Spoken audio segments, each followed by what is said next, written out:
Supposed to be a fight to the end, but before a Detroit boxer could finish his first bout here in Youngstown, he collapsed. Overnight, the 19-year-old died from his injuries. Lindsay McCoy is following this story and joins us with the very latest. Well, Derek, both fighters were making their pro debuts inside that ring Saturday night, a boxer from Warren and his challenger from Dearborn, Michigan. The fight was one of 14 bouts that night, and no one thought it would end like this. Myself, as most of the other people in the stands, it almost looked like he had a leg injury, and then the young kid just collapsed.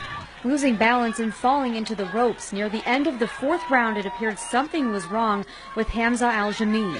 While taking on 24-year-old Anthony Taylor of Warren, the 19-year-old complained of pain in his knee. Less than an hour later, he was in surgery for a brain injury at St. E's, where he eventually died. It's been tough. Boxing promoter and Taylor's trainer, Jack Lowe, in tears, says he's at a loss for words. It could have been anybody that night.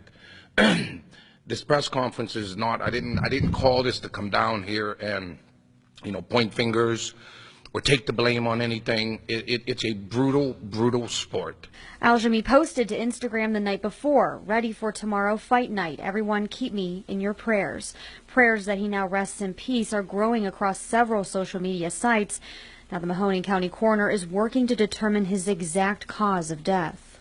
This is one of these unfortunate things that you never want to see happen in this position that we're in here, and it's one of these unavoidable things. How do you avoid it? Now, Lindsay, concussions in football have been in the headlines for years, and now it's the focus of Will Smith's new movie at the box office. Any talk of reviewing the safety standards in the sport of boxing? Well, I talked with Bernie Profato, who heads up the Ohio Athletic Association, this morning, and I also talked with Jack Lowe, and I asked them, should we resurrect this debate? Here's what they had to say. I've coached Little League football. I coach freshman football. We've taken numerous kids to the hospital for broken ankles, broken wrists, concussions. Every sport has its downfalls, has its injuries, and like I said, we're not on the top of the list. It'll come up because people are going to say it's a brutal sport. They shouldn't be doing it. It should be banned. But it's been going on since the gladiators. All right, so that's what they had to say. And of course, both tell me that fighters are reminded before they step in that ring, there are dangers there. They have to sign a form.